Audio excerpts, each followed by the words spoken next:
Students, हम लोग जो नई टॉपिक को लेकर शुरू कर रहे हैं आज की क्लास, आप लोग इन फोटोज को देखकर बता सकते हैं कि ये किस टॉपिक से जुड़ा होने वाला है।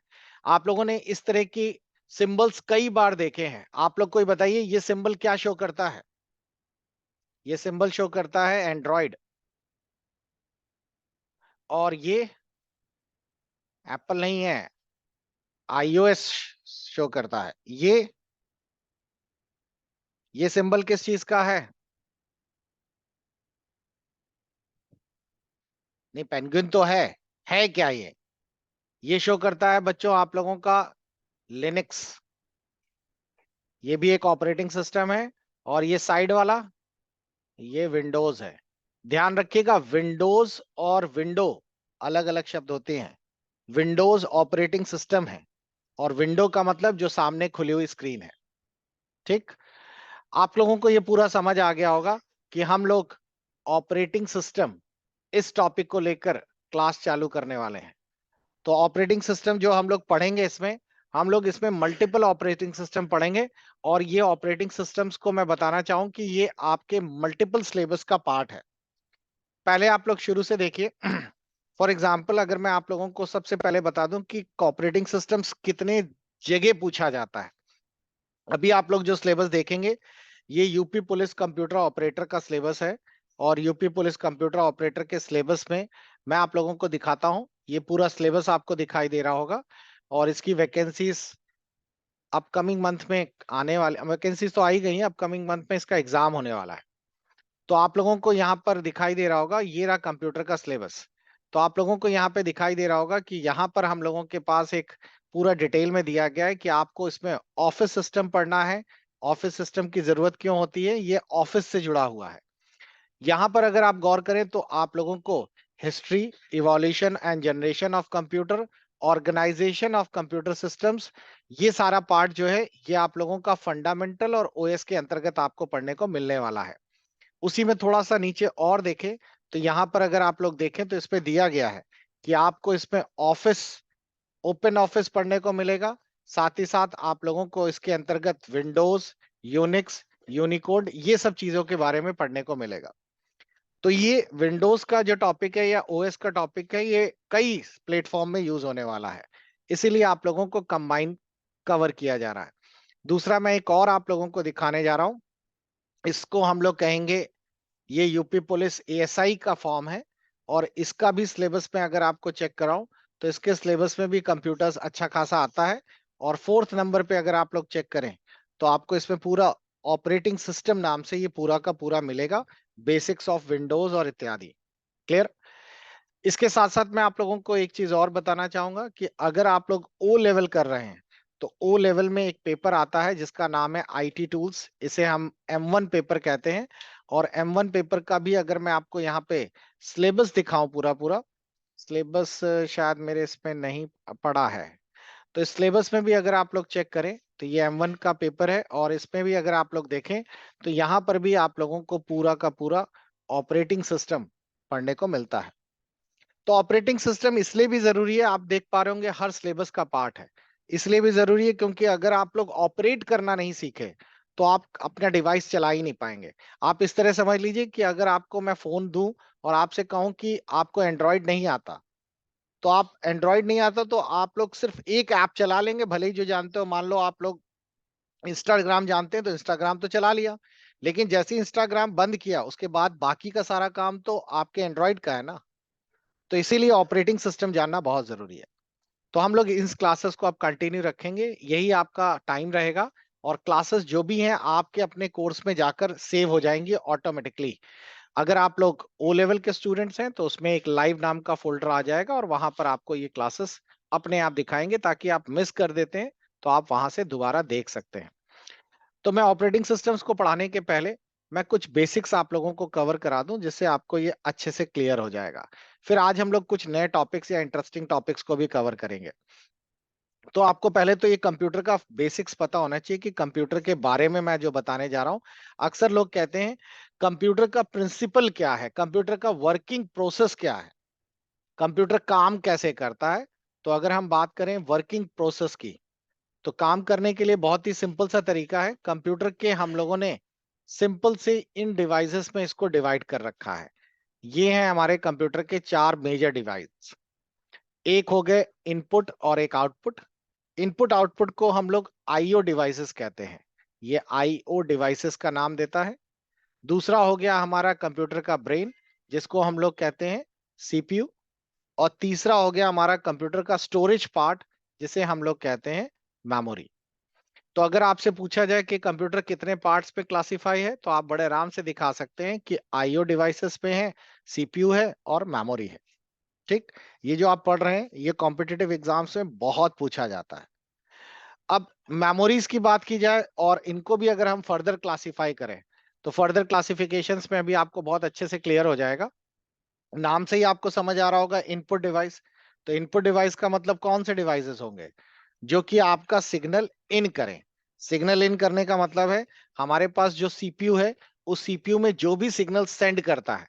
फॉर एग्जाम्पल आपके पास ये सीपीयू है, और अगर इस सीपीयू में जो भी सिग्नल्स इन करेगा कहीं से भी, तो वो सब क्या कहलाएंगे? Input devices.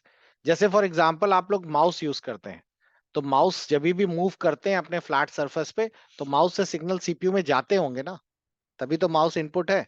क्या सिग्नल सीपीयू से माउस के पास आते हैं? ऐसा नहीं होता। तो माउस एक प्रकार का इनपुट डिवाइस हो गया। जरा आप लोग और भी सोचिए, माइक है, माइक से जब भी कुछ आप बोलते हैं, तो माइक से बोलने के बाद माइक सिग्नल प्रोड्यूस करता है और सीपीयू के अंदर सेंड करता है। सीपीयू को अंदर सेंड करता है, इसीलिए से इनपुट में कहा गया। सीपीयू इन सिग्नल को प्रोसेस करके स्पीकर पे भेज देता है। तो स्पीकर कौन सा डिवाइस हुआ? स्पीकर आउटपुट डिवाइस हुआ। स्पीकर से कोई चीज इनपुट नहीं होती। क्लियर हो गया? तो आपके स्क्रीन पर ये बेसिक इनपुट डिवाइसेस दिख रहे होंगे। इनमें से कोई ऐसा डिवाइस जो आपको नहीं पता हो तो मुझसे पूछ लीजिए। नॉर्मल ये सारे डिवाइसेस आपके देखे हुए हैं। कोई ऐसा डिवाइस जो आप नहीं जानते? ये कहाँ देखा है आप लोगों ने? न्यूमरिक कीपैड हर जगह लगा रहता है, एटीएम मशीन से लेकर हर जगह रहता है। और जॉयस्टिक कहाँ यूज होती है बच्चों, बताएं? जॉयस्टिक गेम में यूज करते हैं आप लोग। और इसी को एक और अपग्रेड, मतलब जॉयस्टिक तो काफी अपग्रेड हो गई, इसी से मिलता जुलता एक और डिवाइस है जो अक्सर बच्चे खेलने में यूज करते हैं, उसे कहते हैं जॉय पैड। सुना है इसके बारे में? जॉय पैड, देखिए मैं आपको दिखाता हूं। जॉय पैड ये रहा। ये आप देखेंगे तो आपको तुरंत समझ आ जाएगा, ये है। ओ, तो ये सिग्नल्स इनपुट कर रहे हैं, इसलिए इसको किस में रखा गया है? Input device. कोई बता सकता है स्कैनर क्या काम करता है?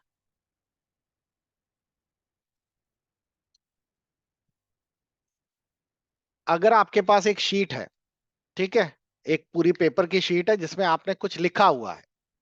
अब अगर मैंने आपसे कहा वो लिखा, या कोई आपके पास पुरानी फोटो है अपने बाबा जी की, और वो फोटो कंप्यूटर पे ले जाके उनकी मुझे कलरफुल करनी है, तो वो फोटो तो हार्ड कॉपी पे है, कंप्यूटर में कैसे पहुंचेगी? स्कैनर से स्कैन करेंगे। तो ये एक प्रकार का कौन सा डिवाइस हुआ? इनपुट डिवाइस हुआ। ठीक। ग्राफिक्स पेन, ये लाइट पेन है, ये एक पेन है जिसे आप लोग देख पा रहे होंगे, मैं भी लिख रहा हूं इससे। तो दिस इज पेन, क्योंकि माउस से लिखना इतना फास्ट और इतना एक्यूरेट पॉसिबल नहीं है, तो इसको हम लोग ग्राफिक टैबलेट भी कहते हैं, और बेसिकली इसको कई नाम से बुलाया जाता है, बूमर स्टिक भी कहते हैं। तो ये बेसिकली आपका एक पेन है जो कि आप लोगों के लिए लिखने के लिए यूज करते हैं। और बाकी नीचे वाले तो आपने सब देखे ही हुए हैं। ठीक। इसी तरह इनपुट डिवाइस है, इसी तरह एक आपका होता है कौन सा? Output device. आउटपुट डिवाइस में प्रिंटर है, मॉनिटर्स हैं, स्पीकर्स है, प्रोजेक्टर देखा है सबने? आजकल तो सभी लोग प्रोजेक्टर जानते ही हैं, शादी बारातों में दुनिया भर में यूज है, टीचर्स पढ़ाते भी हैं उससे। ये क्या होता है बच्चों? प्लॉटर।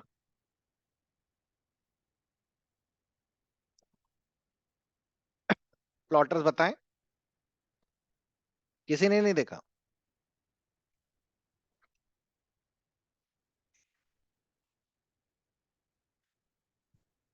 प्लॉटर एक प्रकार के बड़े प्रिंटर्स होते हैं इस तरीके के। कभी आप लोगों ने रोड के साइड में देखे हैं बड़े बड़े बैनर्स या फ्लक्स छपे हुए? बिल्कुल सही। तो ये फ्लक्स और बैनर्स के लिए होते हैं, तो इनका इस्तेमाल किया जाता है बड़े बड़े, तो ये बेसिकली प्रिंटर ही तो हैं। तो ये बैनर्स और फ्लक्स इस तरह के लिए यूज करते हैं हम। ठीक, हाँ, बीजेपी का या किसी का भी हो, वो सब है उसी में। तो ये आउटपुट करने का काम करते हैं, इसीलिए हम लोग क्या कहते हैं इनको, आउटपुट डिवाइसेस। तो ये तो आपको क्लियर हो गया। नेक्स्ट हम लोग आगे बढ़ते हैं। तो हमारे पास था टॉपिक जिसमें कि हम लोग बात कर रहे थे इन सब चीजों पर। हमारे पास सीपीयू है। अब सीपीयू के भी अंदर हम लोगों ने तीन अलग अलग पार्ट्स में इसको डिवाइड कर रखा है। सीपीयू के अंदर आता है एएलयू, सीयू और मेमोरी। कोई बच्चा इसका फुल फॉर्म बता सकता है? बताओ भाई जल्दी से, एएलयू का फुल फॉर्म क्या है? एएलयू का मतलब है अर्थमेटिकल लॉजिकल यूनिट या अर्थमेटिक लॉजिकल यूनिट। ठीक, तो ये एक प्रकार की अर्थमेटिक लॉजिक यूनिट है। और सीयू का मतलब क्या है बच्चों? कंट्रोल यूनिट है। और मेमोरी तो मेमोरी होती है। अब इसका पूरा कंसेप्ट समझ लीजिए। जब भी आप लोग कोई भी सिग्नल इनपुट से आपके कंप्यूटर में आएगा तो सबसे पहले आएगा कहां पर? सीयू के पास। सीयू कंट्रोल यूनिट है, ये तय करता है कि इसका करना क्या है। अगर इस सीपीयू को या इस यूनिट को या कोई सिग्नल आया है, उसको कैलकुलेट करना है, तो कैलकुलेट करने के लिए कहां भेज देगा? एएलयू में। एएलयू कैलकुलेशन के लिए बनाया गया, अर्थमेटिक कैलकुलेट करता है। कैलकुलेट करने के बाद वो सीपीयू को सीयू को वापस कर देगा। अगर उसे मॉनिटर को दिखाना है तो ये सिग्नल कहां भेज देगा? आउटपुट में। तो ये क्या कर रहा है? बेसिकली कंट्रोल कर रहा है। आप इस तरह समझिए कि आपके पास एक चौराहा है, तो चौराहा के सेंटर में बैठता है पुलिस वाला। ठीक, ट्रैफिक पुलिस वाला। सिग्नल चारों तरफ से आ रहे हैं,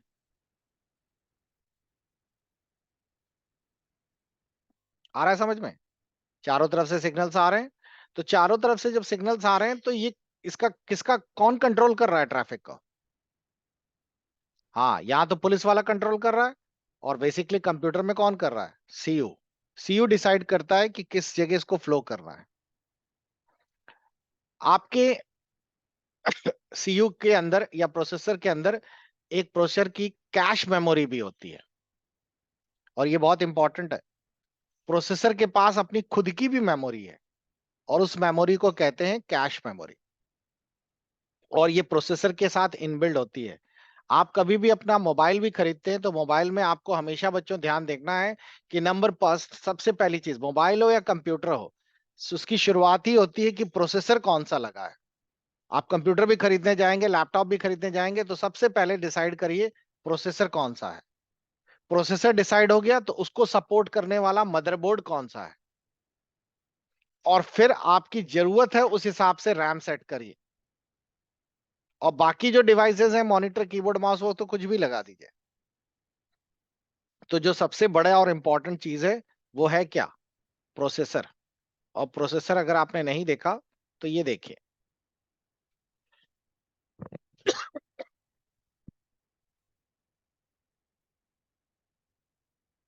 प्रोसेसर दिखा सभी को प्रोसेसर?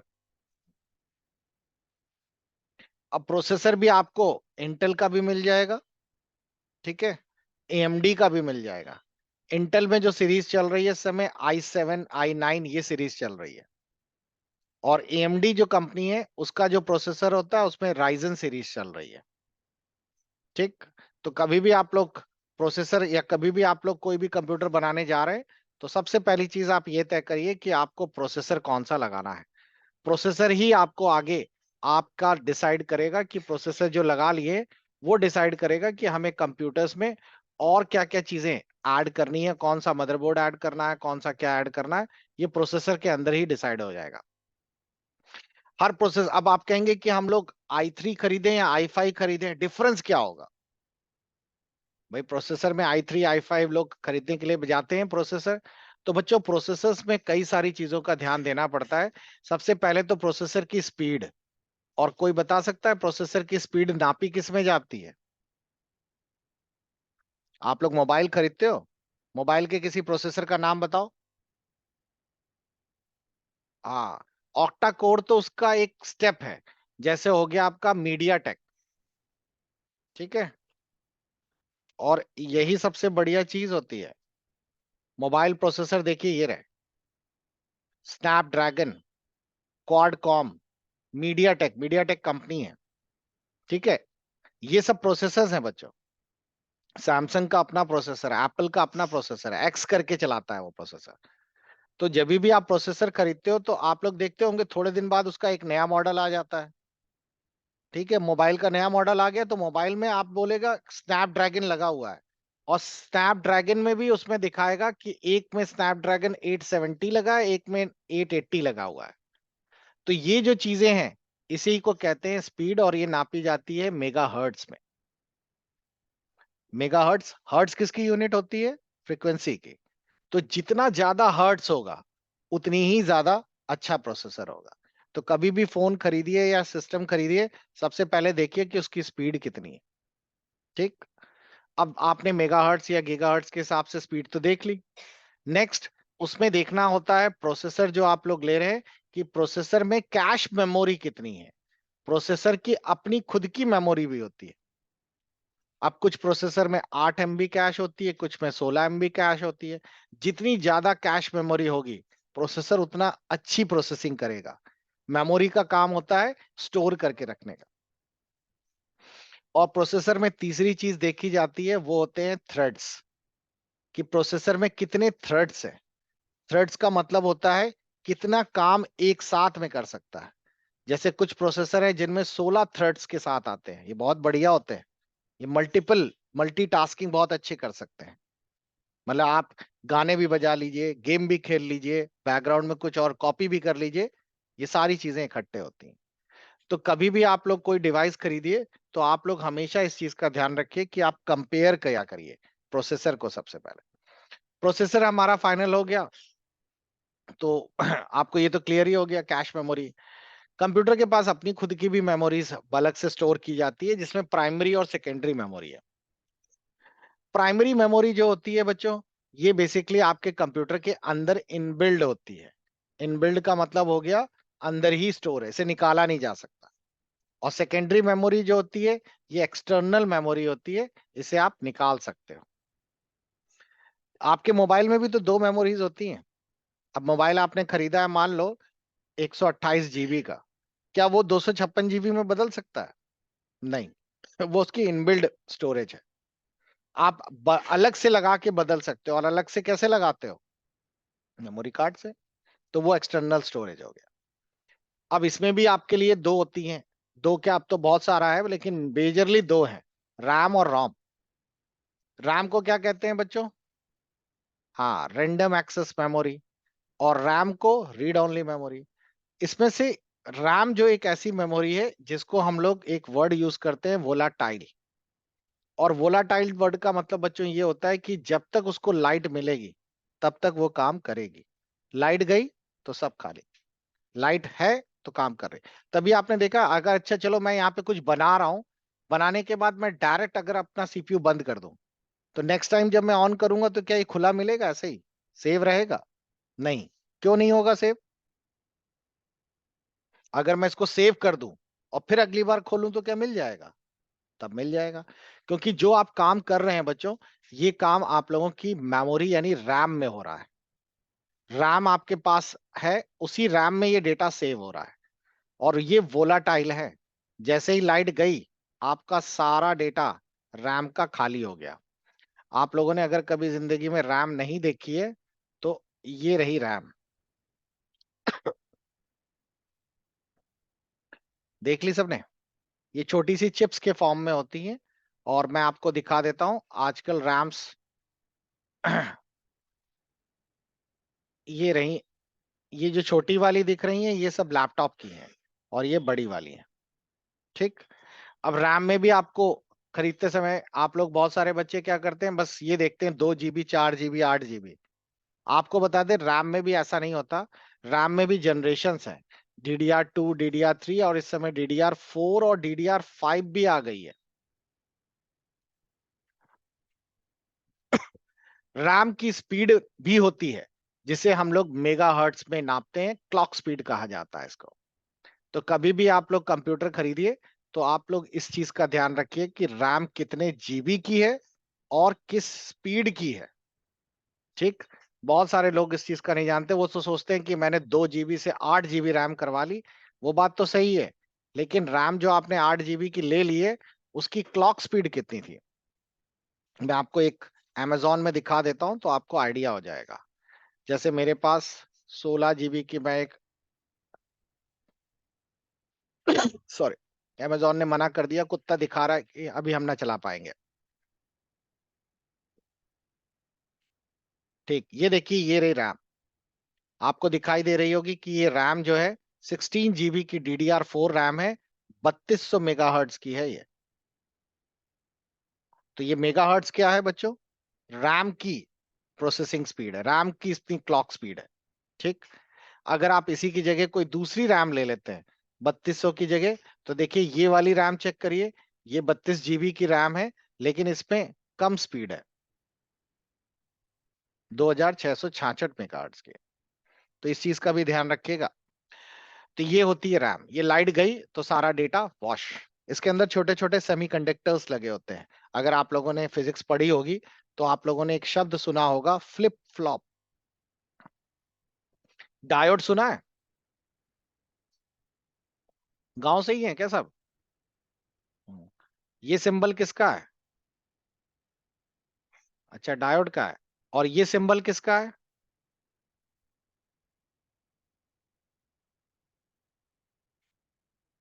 ये देखा हुआ नहीं लग रहा क्या? इसमें साइंस वाला कौन सा है? कितने बच्चे हैं? ये एनपीएन ट्रांजिस्टर है। गौरव को देखो पता है।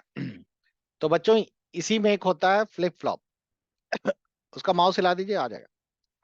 तो बच्चों, ये तो हो गए आपके, मैंने रैम रोम के बारे में बात कर रहा था तो आपको क्लियर हो गया होगा। ठीक, तो ये मेरे को बेसिक्स जान बताना जरूरी था ताकि आप लोगों को कंप्यूटर्स का थोड़ा सा आइडिया लग जाए कैसे काम करता है। इसी बीच एक क्वेश्चन भी है सूरज, आप लोगों के क्वेश्चन सब लास्ट में ले लेंगे। तो बच्चों, नेक्स्ट हमारे पास, तो फंडामेंटल में हमें अभी और भी बहुत सारी चीजें हमें मिलेंगी। इन चीजों को हम लोग और डिटेल में डिस्कस करेंगे। तो कुछ बेसिक्स और समझ लीजिए। अब मैं जो आपको बताने जा रहा हूं, ये कंप्यूटर्स के अलग अलग पार्ट्स हैं, जिन पार्ट्स को आप लोग एक्सटर्नल डिवाइसेस ना करके इंटरनल पार्ट्स के रूप में जानते हैं। ठीक है,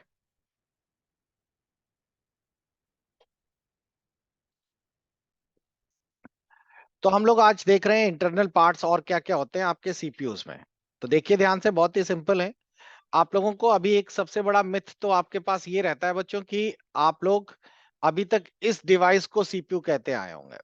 यही तो बचपन से सिखाया गया है, ये सीपीयू है। लेकिन आपको बता दें, ये सीपीयू नहीं है, ये सिर्फ कैबिनेट है। कैबिनेट का मतलब होता है ये सिर्फ डब्बा है, इसका कोई भी लेना देना नहीं। अगर आप ये नहीं भी लगाएंगे तो काम चल जाएगा। ठीक, इसके अंदर सबसे पहले आपको जो मैंने बताया, प्रोसेसर चाहिए। दूसरा, ये जो आप देख रहे हैं ये क्या है? मदरबोर्ड। ये मैंने अभी आपको दिखाया, ये क्या है? रैम्स। इन सभी को माउंट किया जाता है। अब मार्केट में आपको फ्लॉपी का इस्तेमाल नहीं मिलेगा, ये आउटडेटेड हो गई। सीडी ड्राइव भी कोई यूज नहीं करता। हार्ड डिस्क, हार्ड डिस्क वो है जिसमें आपका डेटा परमानेंट रहता है, ये हार्ड डिस्क है। और पूरे कंप्यूटर को सप्लाई देने का काम किसका है? Power supply. और पावर सप्लाई होती है एसएमपीएस। कोई बच्चा बता सकता है एसएमपीएस का फुल फॉर्म क्या है? एसएमपीएस का मतलब होता है स्विच मोड पावर सप्लाई। तो आपके कंप्यूटर को असेंबल करने में ये सारी चीजें बच्चों जरूरत पड़ती है। अब अगर आप लोग आप फोटो को देखें तो आपको दिखेगा कि ये सीपीयू अंदर से ऐसा दिखता है। इस अपकमिंग क्लास में मैं आप लोगों को एक दिन सीपीयू खोल के भी दिखाने वाला हूं। आप लोग पूरा देखेंगे सीपीयू अंदर से एक ऐसा दिखता है, हम लोगों का कौन सी चीज कहाँ माउंट होती है, इस तरीके से। ठीक, अब अगर आपको ये सीपीयू दिख रहा होगा तो यहाँ पर ये बॉक्स लगा है, इसी का काम है एसएमपीएस। कोई बता सकता है एसएमपीएस काम क्या करता होगा? इसमें हम लोग पावर इनपुट करते हैं। हमारे घर कौन सी सप्लाई आती है, एसी या डीसी? जो खंबे से आ रही है कौन सी आ रही है? एसी आ रही है। कितने वोल्ट आती है? 450 वोल्ट आ रही है तुम्हारे यहाँ। तुम्हारा अलग ही बल्ब चल लग रहा है। 220 वोल्ट है। और पूरी ये जो सप्लाई हमारे घर में जितने भी इक्विपमेंट हैं, जितने भी हमारे पास सारे इक्विपमेंट है आपके घर में, A to Z, सिर्फ उसको छोड़ के जिसमें आपका कंडेंसर लगा हुआ है, कंडेंसर सुना है, कैपेसिटर जिसे कहते हैं, तो वो जो कंडेंसर छोड़ के जितने भी डिवाइस हैं वो सारे डीसी में काम करते हैं। आपकी टीवी हो गई, आपके पंखे हो गए, पंखे में तो चलो कंडेंसर लगा है, आप लोगों के घर में जितने भी डिवाइस हैं, मोबाइल का चार्जर हो गया, ईयरबड हो गया, सब डिवाइसेस डीसी में काम करते हैं। तो घर में आ तो एसी रही है, तो इसको डीसी में कौन बदल रहा है? डीसी में बदलने के लिए ही ये लगाया गया है एसएमपीएस। तो एसएमपीएस का फंक्शन होता है एसी को डीसी में कन्वर्ट करने का। आया समझ में? आपका पूरा कंप्यूटर +-5 वोल्ट और +-12 वोल्ट डीसी में चलता है। चलिए आपसे एक सवाल पूछते हैं, आज आप लोग घर पे जाके इसे जरूर करिएगा। घर में सभी के पास अपने मोबाइल चार्जर तो है ही। तो आज तुम्हारे पास कोई पुराना चार्जर निकालना मोबाइल का, ठीक? और उस मोबाइल का पुराना चार्जर जो तुम लोग निकालोगे, ठीक, इस तरह का मोबाइल चार्जर है सबके पास। मान लो जैसे तुम्हारे पास ये जो मोबाइल का चार्जर है, ये चार्जर तुम्हारा खराब हो गया है, तो तुम लोग मोबाइल के चार्जर की ये तार यहां से काट देना। तार काट गया, और तार काटने के बाद इसको दांत से छील के दो तारों में निकाल लेना। इनको अपने घर के सॉकेट में लगा देना। सॉकेट है ना, एक इधर लगा देना, एक इधर लगा देना, और सॉकेट ऑन कर देना, और इधर से आप अपना फोन लगा देना। ठीक। अब मुझे बताओ, क्या आपका फोन चार्ज हो जाएगा? बहुत ज्यादा चार्ज हो जाएगा।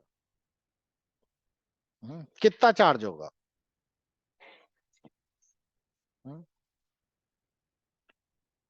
तो क्यों नहीं चार्ज होगा बच्चों?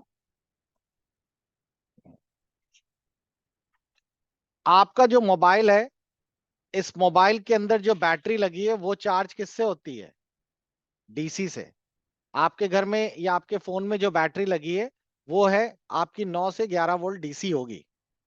तो आपका ये जो आगे का ये जो डब्बा है, ये बेसिकली कर क्या रहा है? घर में जो 220 वोल्ट एसी आ रही है, इसको कन्वर्ट कर रहा है। इसीलिए इसके अंदर एक सर्किट होता है जिसे आप लोग कहते हैं रेक्टिफायर। रेक्टिफायर सर्किट जो होता है, यही काम करता है। तो आपके सभी घर में जितने भी डिवाइस हैं, भले वो टीवी हो, भले वो ट्रांजिस्टर हो, सभी में ये रेक्टिफायर सर्किट होगा ही होगा। तो एसएमपीएस का काम समझ आ गया सभी को? ठीक। अच्छा मेरे को बताइए कि आप लोगों के पास जो कंप्यूटर्स है, उस कंप्यूटर्स में आप लोग जो भी फाइलें सेव करते हैं वो कहाँ सेव होती है? आपकी हार्ड डिस्क में। हार्ड डिस्क किस प्रकार की मेमोरी है बच्चों? वोलाटाइल या नॉन वोलाटाइल? हार्ड डिस्क किस प्रकार की मेमोरी है, वोलाटाइल या नॉन वोलाटाइल? बिल्कुल सही, नॉन वोलाटाइल। हार्ड डिस्क आपके सीपीयू में यहां पे लगी रहती है, इस जगह पर। ये अंदर लगी हुई है, यहाँ साइड से दिख नहीं रही, केबल से कनेक्टेड है। ये नॉन वोलाटाइल है बिकॉज लाइट जाने के बाद डेटा खराब नहीं होता इसमें। और अगर आपने कभी हार्ड डिस्क देखी नहीं, तो ये है इसका ट्रांजेक्शनल, और ये रही हार्ड डिस्क, ये लगी हुई है, देखिए ऐसे। लैपटॉप में भी जो हार्ड डिस्क लगी होती है वो साइज में थोड़ी सी छोटी होती है, होती वही है। लेकिन मैं आपको सजेस्ट करूंगा कि अब ये हार्ड डिस्क नहीं लगती हैं। अब आप लोगों को मार्केट में जो नई हार्ड डिस्क मिलेगी, उस हार्ड डिस्क का कोई बता सकता है? अब जो मार्केट में हार्ड डिस्क लग रही हैं वो कौन सी हैं?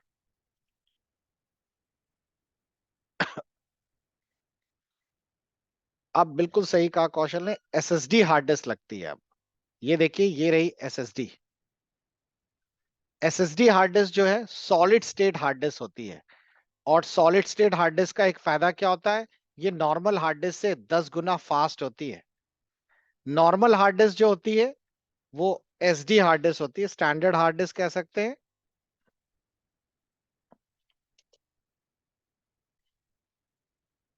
अब आपको यहाँ पे साफ साफ डिटेल में दिख रहा होगा, ये आपकी नॉर्मल हार्ड डिस्क है। नॉर्मल हार्ड डिस्क में देखिए अंदर डिस्क लगी हुई है, डिस्क घूमती है। और एसएसडी में क्या होता है, चिप्स लगी हुई। तो जाहिर है कि डिस्क को घूमने में टाइम ज्यादा लगेगा, इसका अपना आरपीएम होगा, तब डेटा सेव होगा। और इसमें सारा इलेक्ट्रॉनिक माध्यम से, यानी इलेक्ट्रिसिटी की गति से सेव हो रहा होगा। तो इसको ध्यान से समझ लीजिए। ये हो गई नॉर्मल हार्ड डिस्क, ये हो गई एसएसडी। ये उससे अपग्रेड है, एक इससे भी अपग्रेड आ गई है। नाम सुना है किसी ने? उसे कहते हैं हम लोग एनवीएमई। ये रहा, ये रही आपकी हार्ड डिस्क। अब आजकल हार्ड डिस्क ये आ गई है।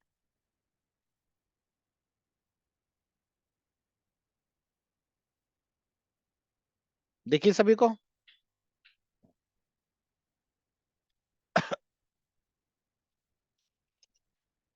एनवीएमई का फुल फॉर्म बच्चों होता है नॉन वोलाटाइल मेमोरी एक्सप्रेस। याद रखिएगा, ये बहुत काम की चीज है। तो बच्चों, मैंने आप लोगों को मोटा मोटा ओवरव्यू बता दिया कंप्यूटर्स के, इसके सब के बारे में।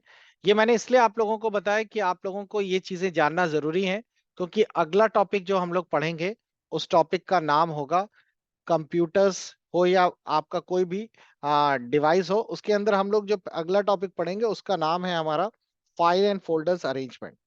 तो हम लोग फाइल और फोल्डर्स को अरेंज करना सीखेंगे। उसके लिए हमें ये बेसिक्स आना बहुत जरूरी है। तो हम लोग देखते हैं फाइल और फोल्डर्स अरेंजमेंट कैसे काम करता है। इस क्लास को बहुत ध्यान से देखिएगा, ये आपको भविष्य में भी काम आने वाली है। हमारे पास स्क्रीन पर एक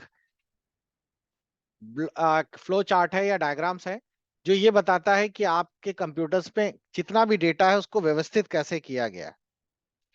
अब एक एग्जांपल के रूप में देख लीजिए, बहुत इजीली समझ आ जाएगा।